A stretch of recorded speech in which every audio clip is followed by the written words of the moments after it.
Hello, welcome to this player rating show on Back of the Net. And there's big news because we're going to have this as a regular section with someone presenting that you know and love. But today it's me, and we're going to go through each and every player from the match yesterday at the Cardiff City Stadium as AFC Bournemouth drew 1-1 with Cardiff. I felt as though we should have got a result, really, but not really checked the Twitter timelines, but apparently people are 50-50. A lot of people are still very confident and optimistic, and other people just displaying a lot of frustration after our missed chances.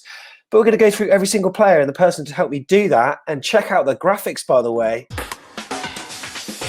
it's Kirk Tovey. How are you, Kirk? I'm good. The graphics are mint. Oh, beautiful spotlights. We got everything. Amazing. Yeah, I can't wait to be doing this more regularly, because it's a segment where sometimes it's funny. Sometimes I do a pod and sometimes I do a free-for-all, and there are certain players that sometimes don't even get a mention because either they've just been very solid or they've just done their job and they haven't been worthy of either praise or frustration. So I thought this is a good show where we can go through every player individually and give them a rating out of 10. And you know what? We'll get started in a sec. But firstly, calmed down since last night or feeling all right? What's your kind of reaction on this Thursday? I still think it was a good draw. I think I would have taken that before the game. It was my prediction. After the game, when you look at the chances we had, we probably should have won the game. But really, I think for the few that probably were disappointed last night, it's probably off the back of the QPR result. I think if we had beat QPR and got this draw, I think those types of fans would have been okay with it. But I still think it's a good draw. Okay, well, yeah, that's good to hear. We're going to get started then. So we'll kick off with ASMIR Begovic. How do you think he did yesterday? Yeah, he's you know what you're going to get with Beggars. He's not a glamorous goalkeeper, is he? I thought he didn't do too much wrong. He wasn't that busy. He had a few things to do in the second half. He tipped a header over the bar.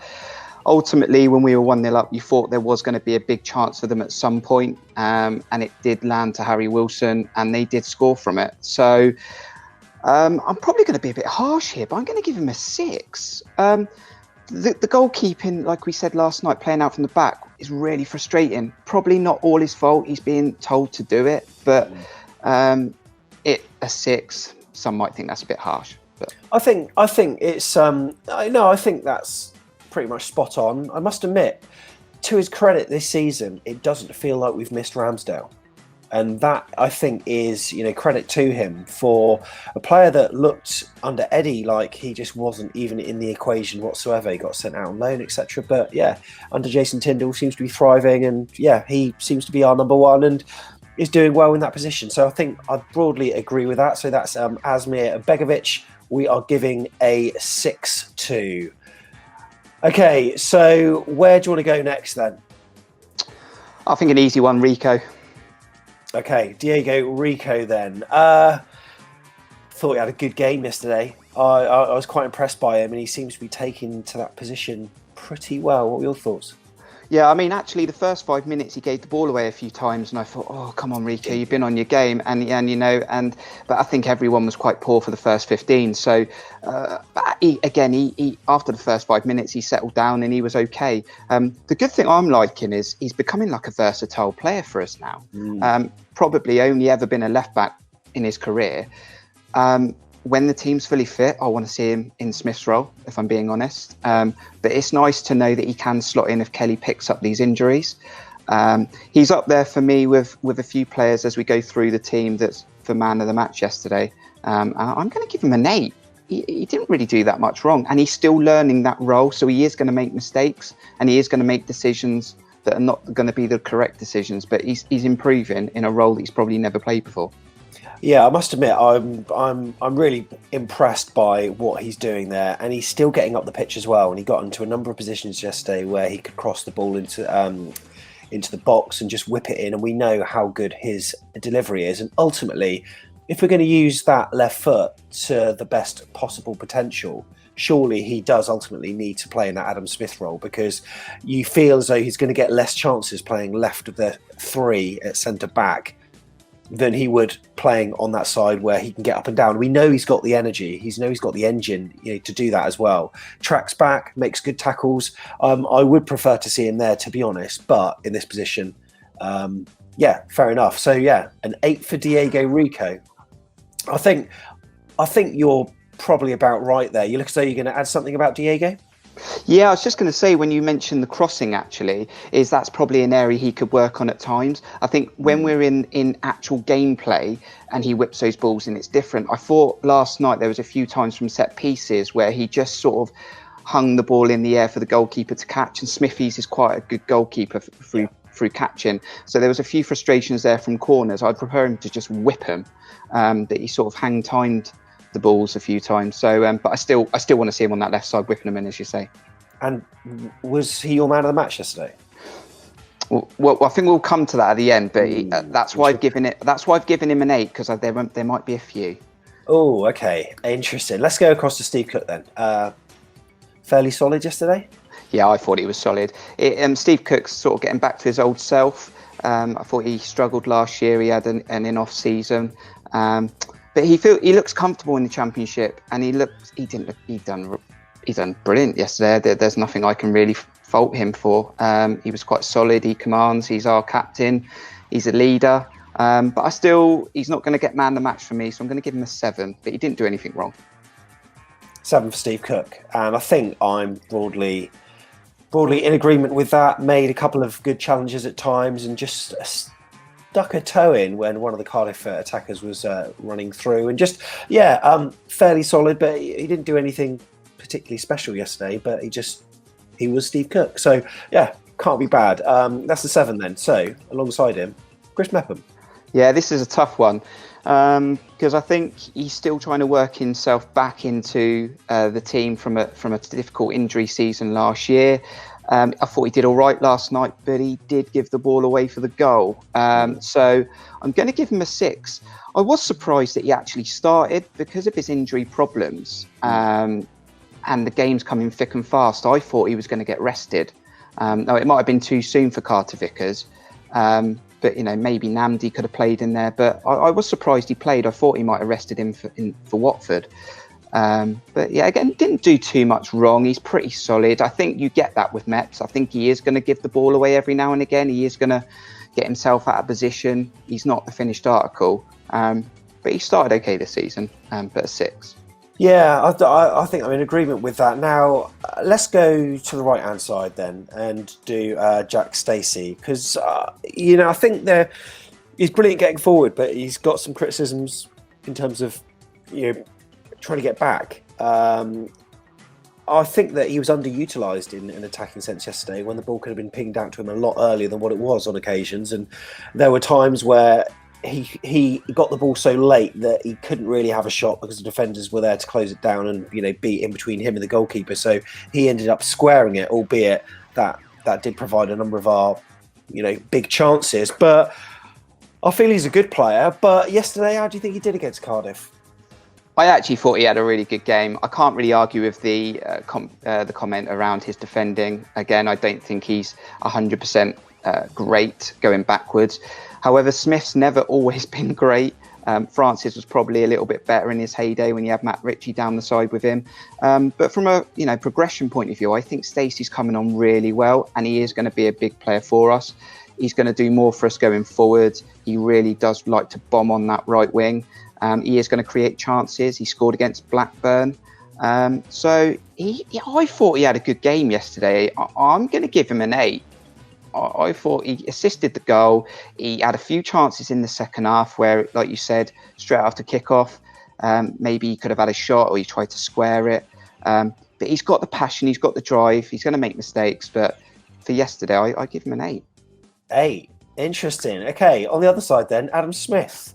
Not too sure about his injury. He walked off the pitch, but then as someone said on the free-for-all yesterday, so did Virgil van Dijk when he walked off after his injury. The time he was attacked against Everton. Well, that's what a lot of people say anyway. We don't know how he is just yet, but how do you think he did during the game? I thought he struggled early doors. I thought he improved. is probably as far as I'm going to take it as the game went on. He started off the first 15 minutes again facing our goal, and then always going back to Rico. And as we said in this 3-4-3, I prefer him turning and then trying to go mix up with Danjuma and the front three. And when he has played that 3-4-3, like in the Betway Cup, he had a good game. He's unbalanced on the left. I know he can do it, but it just doesn't feel balanced for me. But I feel, like I said last night, he seems to get picked because he's Adam Smith a lot of the time. And I'm really interested to see when Kelly comes back what JT does, because it's got to be Smith or Stacey for me. And I'd be very surprised now if fans start picking Smith over Stacey. Last night, yeah, I got a 6, maybe a 5. Maybe that's really harsh. A 6. Yeah. Yeah, I'm going to lock it in now. I'm going to lock it in with 6. a 6. And I think, you know what, to be fair, I think you're right, because there were a number of occasions he did get forward, and there was a cross with his left foot at one stage, which Stacey got on the end of, and I think Solanke could have probably turned it in, but he was just in the slightly the wrong place at the wrong time. And he does get forward quite well, but I don't know. Sometimes it's having seen Adam Smith play so many times, it's almost like you know what he's going to do even before he does it. So you know he's going to cut inside, whether he's on the left, he'll cut inside into the right. And then, you know, so many times when he played on the right, he would run across the pitch. So, you know, so many times. And also, one of my criticisms of him is occasionally his first thought when touched is to go down rather than drive on. And that's just a little niggle that I've just noticed time and time again. And that I'm not a big fan of. He does roll around a bit. I can't argue with that. No. Okay. So, yeah, that was Adam Smith with a 6 then. Right, where do you want to go next? Big Jeff. Jefferson Lerma. Very happy. Were you happy with his performance yesterday? Very happy. He's brilliant. He's brilliant. And do you know what? Let's look at Jeff Lerma, right? This is what I'm talking about now when we've had fans talking about Josh King and Ryan Fraser. Jeff Lerma's too good for the Championship, and you can't tell me there was not offers on the table. But do you know what? There was nothing really concrete. That tells me that either Jeff or his agent shut down any incoming talk, and it was like, do you know what? I'm happy. I'm happy to stay here. I think he loves the town, from what I understand, and I think, you know, he thinks I'm happy to do a year in the Championship because we maybe got a good chance of going back to the Premier League. Talking about class, I mean, I wouldn't put him quite up there with Mark Pugh, but the way he conducts himself, I mean, legend already in my eyes.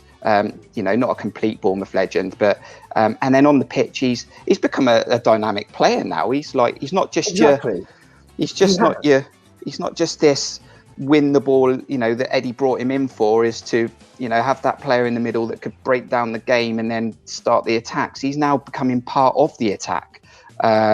And that's good to see that actually JT's bringing a different style to his game. But he's a big player. Another good game.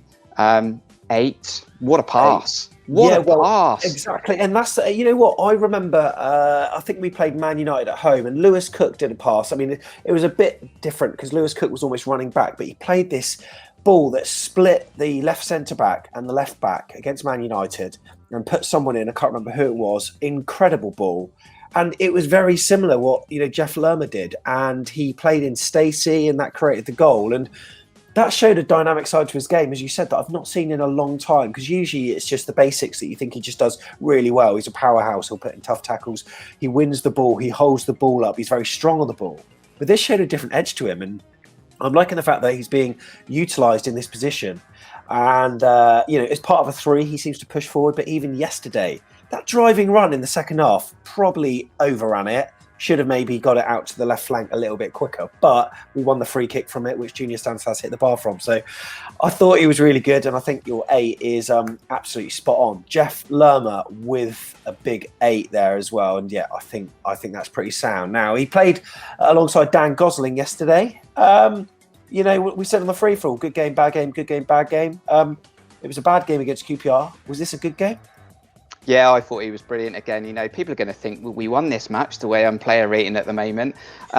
You know me, I don't like Gosling in a 2. No. And when I saw the formation, I thought, oh no, because I prefer Gosling to have a little bit more freedom. Like I said last night, I don't. In a two, you've both got to be sort of organised and you've got to be structured. If one goes, one's got to stay. But Gosling was brilliant last night. I thought he was winning tackles. He was aggressive. I mean, there was times when he collected the ball in our half and he just took us about 20 yards up the pitch and won a free kick. I mean, that's just getting your team up the pitch and giving us a chance. Do you know what I mean? So, again, I'm going to put him as an 8 because although he didn't score and he did nothing wrong, and I thought he did well all over the pitch yesterday. Yeah, he's a hustler, he's a bustler, he's a workhorse, and I think the 8 is pretty fair there. So that's Dan Gosling, who is scoring an 8 then. Who do you want to go for next? Let's go for Stan. Junior Stanislas. Okay. A player that's, I'm surprised he played the full 90 minutes based on the fact that he hasn't played at all recently. And the fact that he's played 90 minutes now makes me think, well, he's probably out of action for the next game against Watford. I don't know. He's that kind of player. But I thought he was all right yesterday. I think, he grew into the game, but then he started to grow out of the game as well. What were your thoughts about him? Yeah, I agree. I said first 15 minutes, I thought the tempo was really slow considering the way we set up our formation. That needs to be quite speedy. And obviously with this 3-4-3, you're never going to play it for 90 minutes like we've talked about before. So there's always going to be spells. And I thought that Stan and obviously Danjuma, when we come to him, they were just quite still and quite stagnant. They didn't really move about. So quite poor. But as I said, after about 15 minutes, Junior grew into the game. He's decent on the ball. He's always going to link play. He did all right. He hit the bar, which he'll be unlucky with. It was one of those where it just hit just the underside of the bar, where it could have maybe gone down and gone under the line, or that it sort of hit the underside of the bar, but not enough to trickle it into the goal. But yeah, I mean, I'd give him a 7. He did all right, but not enough to get any more than that. I think I'm broadly in agreement there. 7, yeah, great free kick. Tricky feet at times. I just like his style on the ball. Yeah, his ball retention's usually pretty good, and he's just got a sort of knack about him that I really like. Gets forward at times, and there was a couple of times in the first half where the first half he ran forward with the ball and he looked almost scary to play against. He was quick. He's very agile, but he gets injured as well. So, yeah, Junior Stanislas. Not a bad game. Hopefully more to come from him, because if we see a repeat of the sort of form that we saw against West Ham in the Betway Cup, those kind of games, and it's an exciting season if he can stay fit, but that's always been the problem, hasn't it? Right, should we do Danjuma then? Yeah, let's do it. Go on then, what do you think? Yeah, same again. I think he grew into the game after 15 minutes. I keep using that because that seems to be when it changed. I actually thought that he did okay. He's always decent on the ball. I just think at times he overplays it, or he overdoes it, and then he runs into players and maybe he can release it a bit quicker. The stuff that he didn't really corner, get... didn't we? That he sort of overplayed. I think we had a corner that was played short, and then he effectively lost the ball and then conceded a free kick. And at times like that, you just want him to just kind of not be so flair and just perhaps do the basics right, do the flair bits at the times that need it. Not when there were effectively 10 men behind the ball, because they loaded the penalty box, Cardiff, and it's frustrating at times. But he did show classy elements as well, didn't he? Yeah, I mean, he's decent on the ball. He's probably one of our most skillful. Up there with probably David Brooks on his day. But as I said, he overplayed it too much last night. He sometimes he'll just... The thing is with Danjuma, I think, is you can keep him on the pitch because at any moment he can change it. And he'll just score a screamer or something like that. But it didn't quite happen for him last night. I probably want to give him a 6. I could match him with a 7 for Stanislas, but I think Stanislas did a little bit more maybe. So a 6. 6 for Arnaud Danjuma. Yeah, I think that's probably about right based on how he played. And Danjuma, we need you to be scoring goals, mate. Right, let's go to Dominic Solanke then. What do you think about this fella yesterday? He got a goal. Yeah, he's not going to score 20, but he got a goal. And as I said to you, I've changed my mentality now. Regarding Dom Solanke, so I don't really get affected as much as I used to. So there's lots of elements of Dom's game that's going to be really good for us. You know, the hold up play, the way he links it. So, you know, but the element that a lot of fans want for him, are just not going to be there for me. But I thought he had an okay game last night. Normally what bails him out in games is actually his link up play and how he holds the ball up. And I thought actually last night he didn't start that well doing that. I thought he was giving it away quite early. But then he got the goal, so it was almost reversal. It was actually that saved him from getting too much stick that he scored. But luck would have it that he missed a couple of sitters maybe. So people still got on his back. I give him a 7 for his performance. Not a man of match performance, not enough for an 8, a 7. 7 for Dominic Solanke there. And I noticed once he did score that goal for us, only moments later, 2 minutes, 3 minutes later, he had a shot from outside the box, and it just showed that he is a confidence player as well. Because he turned just on the apex of the box and got a shot which went over the bar, but at least he had a go. And I don't know, I just think he needs a brace every now and then just to keep his confidence going. Because, I mean, what do you think people would be exclaiming, shouting, saying if we were in the stadium with him putting in performances like he is at the moment? Do you think there would be a bit more frustration and maybe putting a bit more pressure on him? Because, not being funny, he seems to play better behind closed doors. It wouldn't go as far as a phobia, would it? Well, I don't know. You're definitely right. Look at Leicester. The minute he scored the first one against Leicester, he went and got another one. Yeah. I think you're right. He is a confidence player. He's not a natural finisher. I just can't see it. So he will score us goals. I was sort of thinking about this about a week ago. I'm almost thinking we're getting on his back a lot. Is he actually the right fit for our club and the way we play? Because I look at him as like an old school striker with like a number 10. I know we've talked about formations and it's all changing, but I look at him as an old, like, I know it's really weird, but I'm going to say like a Noel Quinn with like he needs a Kevin Phillips next to him or something like that.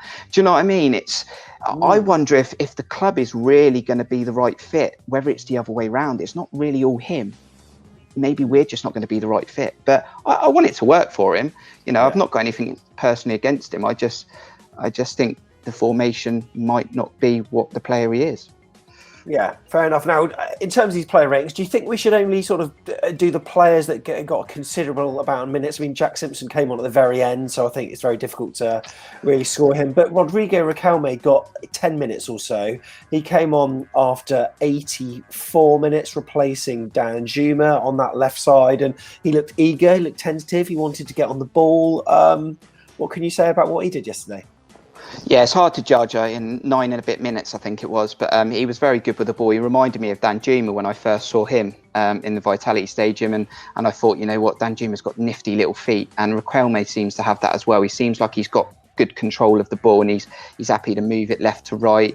The only thing I did notice last night in this early doors is he looks a bit lightweight. So when he is sort of running maybe side by side or in these 50-50 wins, he lost out on a few yesterday. So something they could maybe work on in the complex. I say the complex, it's not our new training ground complex. But obviously maybe weight training or something like that. But that's the only thing I picked up last night is, it's strength. Yeah, when you look at the players that he's been playing against for Atletico Madrid, they're all young players, and it's very easy to look good, I'm sure, against players of a similar build. But when you're playing against stocky Championship defenders that are strong and committed, as some of the Cardiff players yesterday, they've got a bit of experience and know-how as well. Then it's going to be difficult for him, and it's going to be a learning curve. But I just hope that he can produce something this season, unlike, say, Wana Turbe, players like that. Do you think that we'll get to see him shine that much this season? I hope so, and I won't have a bad word said against the Turbe, by the way. But no, I hope so. I'm struggling to see at the moment where he might get enough game time. Especially when Brooks comes back in. But I hope he does get a good enough run out. He's definitely got quality there, but like you said, from the points you've said, that there's some stocky Championship strikers, and it's a powerful league. So strikers, defenders, but it's a powerful league. So, but no, definitely skillful. And we'll give him a score. We won't with Sam Surridge just because of the amount of minutes, and we won't with Jack Simpson. But Riquelme, we won't be too harsh. Give him a 6. Give him a 6. Okay, so Rodrigo Riquelme has got the 6. There we go. So that finishes off our very first player rating show. And you know what? There are some good scores there. There were a couple of 8s. Kirk Tovey, or AFCB's version of Gary Neville, his man of the match. Who was it? I think I'm going to have to stick with it because it was my initial man of the match last night, and I can't go against it now. But now I am questioning myself. But there is a few 8s, so they were the man of the match options. But I think I went for Stacey last night, so I can't really go against it. Man of the match. Jeff was close though. Yeah, Jeff, and I think Diego had a good game, rightfully high score. But Jack Stacey is Kirk's man of the match. Who was yours, and what were your player ratings? So this is going to be a regular feature on Back of the Net, but it's not going to be presented by me all the time because we may have a new presenter for it. Wait and see. But yeah, we're really looking forward to seeing your comments. Put them in the description below. Kirk, thank you very much for coming on, mate. Really appreciate it. Thanks for having me again, Sam. And looking forward to chatting more after Watford. It's going to be a tricky game, isn't it? It's going to be a tough one. We get a draw from that one. I'll take that as well. I know we want to see us win some football matches, but I'll definitely take a draw against Watford to then maybe pick some wins up after that. So, but loving the spotlights, and it's very colourful. It's beautiful, yeah. And you know what? There will be matches this season where I think we'll play poorly and win.